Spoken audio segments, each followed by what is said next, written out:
गणपती बाप्पाची गोष्ट. बाप्पांचा करुणा प्रवास. गणेशोत्सवाचे 10 दिवस पूर्ण झाले होते. पृथ्वी तलावर सर्वत्र गणपती बाप्पांचा निरोप घेण्याचा सोहळा चालू होता. आपल्या लाडक्या बाप्पाला निरोप देताना भक्तांचे डोळे पाणावले होते, पण त्यांच्या मनात पुढच्या वर्षी बाप्पांच्या आगमनाची आस होती. स्वर्गात कैलास पर्वतावरील आपल्या दिव्य सिंहासनावर विराजमान झालेले गणपती बाप्पाही पृथ्वीवरील आपल्या भक्तांच्या प्रेमात आणि भक्तीत रमले होते. दरवर्षीप्रमाणे यंदाही त्यांनी आपल्या भक्तांना भरभरून आशीर्वाद दिले होते आणि त्यांची सर्व विघ्ने दूर केली होती. आता त्यांची घरी परतण्याची वेळ झाली होती. बाप्पांनी आपल्या प्रिय वाहन छोटा उंदीर मामा म्हणजेच मूषकावर आसन ग्रहण केले. मूषकराजही आपल्या स्वामींना घेऊन परत स्वर्गाकडे जाण्यासाठी उत्सुक होते. बाप्पांच्या चेहऱ्यावर भक्तांचे प्रेम अनुभवल्याचे समाधान होते, पण त्याचबरोबर त्यांना पृथ्वीवरील आपल्या भक्तांचा निरोप घेण्याची थोडीशी उदासीही होती. स्वर्गाच्या दिशेने आकाशातून प्रवास करत असताना बाप्पांना अचानक खाली घनदाट जंगलातून एका लहान मुलाच्या रडण्याचा आवाज ऐकू आला. बाप्पा क्षणभर थांबले. त्यांचे विशाल कान त्या करुण आवाजाकडे लागले.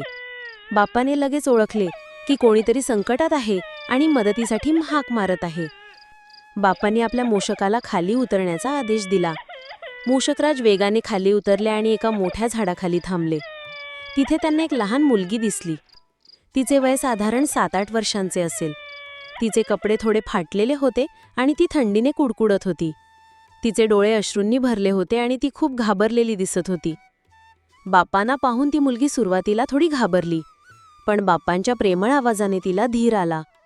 रडत रडत ती म्हणाली, मी परी आहे. मी माझ्या आईवडिलांपासून हरवले आहे. आम्ही पिकनिकसाठी आलो होतो, पण खेळताना मी दूर आले आणि आता मला परत जायचा रस्ता सापडत नाहीये. बाप्पांना परीची अवस्था पाहून खूप वाईट वाटले. त्यांनी आपल्या विशाल हाताने तिच्या डोक्यावरून प्रेमाने हात फिरवला आणि म्हणाले, घाबरू नकोस बाळे, मी तुला तुझ्या आईवडिलांकडे सुरक्षित पोहोचवीन. बाप्पांनी परीला आपल्या मूषकावर बसवले आणि तिच्या शेजारी स्वतः बसले.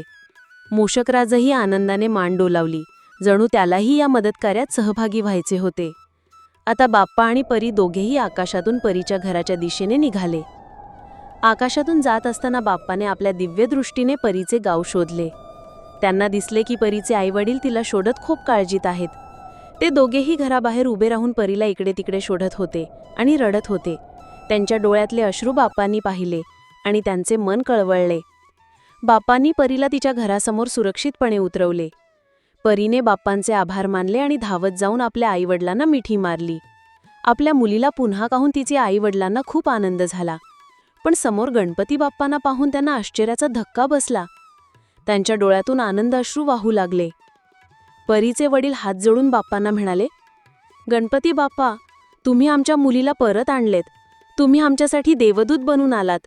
आम्ही तुमचे हे उपकार कधीच विसरणार नाही. बाप्पांनी स्मिट केले आणि त्यांना आशीर्वाद देत म्हणाले, मुलांनो, तुमच्या मुलीला सुरक्षित पाहून मला आनंद झाला. नेहमी आनंदी राहा आणि एकमेकांवर प्रेम करा. परोपकार हाच खरा धर्म आहे. परीचे आईवडिलांनी बाप्पांना साष्टांग नमस्कार केला. बाप्पांनी त्यांना आशीर्वाद दिला आणि आता ते परत स्वर्गाच्या दिशेने निघाले. मूषकासह आकाशात परत जाताना बाप्पांच्या चेहऱ्यावर एक वेगळेच समाधान होते. त्यांना कळले होते की खरी शक्ती फक्त सिंहासनाला बसण्यात नाही, तर गरजूंना मदत करण्यात आणि इतरांच्या चेहऱ्यावर हसू आणण्यात आहे. स्वर्गात कैलास पर्वतावर परतल्यावर देव आणि देवींनी मोठ्या उत्साहात बाप्पांचे स्वागत केले. बाप्पांनी परीला मदत केल्याची कथा सर्वांना सांगितली आणि सर्वांनी बाप्पांच्या या परोपकारी कृतीचे कौतुक केले.